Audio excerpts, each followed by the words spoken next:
ያ ወደብ ግን ከክረምቱ ሊቀርቡበት የማይቻል ነበር። ስለዚህም ብዙዎች ከዚያ ሊወጡ ወደዱ። ይቻላቸው እንደሆነ በቀኝ በኩል ወዳለው ፊንቄ ወደሚባለው ወደ ሁለተኛው የአቅሬጥስ ወደብ ወደ ይደርሱ ዘንድ አዜባዊ ነፋስ ነፈሰ። እነሱም እንደወደዱ የሚደርሱ መስሏቸው ነበረ። መጋረጃውንም አነሱ፣ ወደ አቅሬጥስ አውራጃም ሄዱ።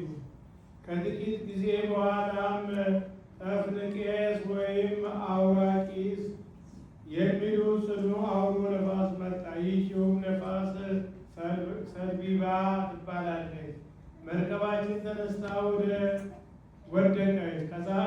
ከዛፎችም በነፋሱ ፊት ለፊት መቆም አልተቻላቸውም።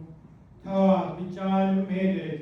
ከዚህ በኋላ ቄዳ ወደምትባል ደሴት እስክንገባ ድረስ ነፋሱ ነፈሰ። በጭንቅም መርከባችንን ማቆም በቻልን። ከዚህ በኋላ ተጋግዘን በገመድ አጠነከርናት። ከዚህም ቀጥሎ ቀዛፊዎች ወደ ጥልቁ ባህር እንዳይወድቁ በፈሩ ጊዜ መጋረጃውን ዝቅ አደረጉ፣ እንዲሁም እንዲሄድ አደረጉ።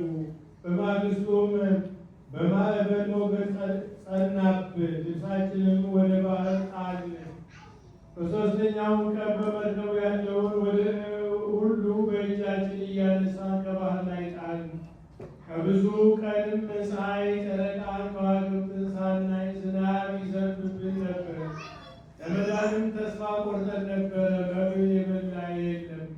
ጳውሎስም ተነስቶ በመካከል ቆመና እንዲህ አላቸው፣ ወንድሞቼ ቀድሞ ቃሌን ሰምታችሁኝ ቢሆን ከአቅሬጥስም ባትወጡ ኖሮ ከዚህ ባትደርሱ ከዚህ ጉዳትም መከራ ባልመዳናችሁ ነበር።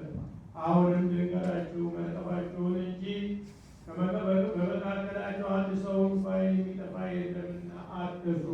የእግዚአብሔር ቃል ፈጽሞ መላ ከፍ ከፍ አለ።